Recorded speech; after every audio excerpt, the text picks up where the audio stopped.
And Prabhas అన్నది ఎక్కువ food ఏమి ఇష్టమండి? ఎక్కువ శాతం ఫుడ్ అన్నీ ఇష్టం వేరే ఉన్నాయి. చాలా ఇష్టం. తర్వాత బాబు కృష్ణరాజు గారి టేబుల్ నిండిపోవాలి రైట్. అంటే అన్ని రకాల్లో ఏ రకం తింటారా అని అన్నీ వండి పెడతాము. వాళ్ళ ఇంట్లోనే సో నీకు ఏ రకమైన మర్చిపోయావు అనుకోండి, ఆ రకం ఎందుకు వండలేదు అని అడుగుతారు. అన్ని రకాల్లో చాలా మంది గుర్తుంటుంది. బీరకాయ కూర నుంచి నాన్ వెజ్ వరకు అన్ని ఇష్టం. అన్నీ అది తింటారు కదా అని అన్నీ వండి పెడతాం. ఏదైనా మర్చిపోయామంటే అది కూడా అడుగుతారు అనమాట, ఆ కూర ఎందుకు వండలేదు. అంత ఫుడ్ మీద వాళ్ళకి ఇష్టం. అంత టేస్టీగా తినడమే కాదు, టేస్టీగా అందరికీ పెట్టడం కూడా ఇష్టం. అదే కృష్ణరాజు గారు, ప్రభాస్ గారు. రెబల్ సినిమా అప్పుడు అంటున్నారు లారెన్స్ గారు, అంటే సార్ ఇంటికి వెళ్తే ఎవరైనా కొట్టి చంపుతారు, ఇలా పెట్టి చంపుతారు.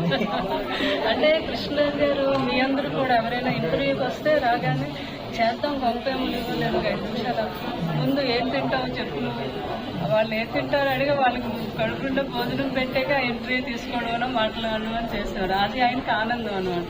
అదే కృష్ణరాజు గారి ఓకే మేడం, జీవితంలో ఏదైనా మిస్ కావచ్చు కానీ మీ ఇంటి ఫుడ్ మిస్ కాకూడదు మేడం.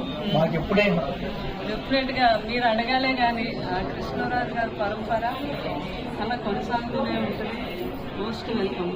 ఇంటి తలుపులు ఎప్పుడు తీసుకుంటాయి భోజనానికి ఇప్పుడు కూడా ఇల్లు ఎప్పుడు కూడా పొద్దుగా అలా ఉంటుంది. ఎప్పుడు కావాలన్నా నచ్చిన ఫుడ్ పెడతాను. చెప్పినందుకు thank you so much. Thank you.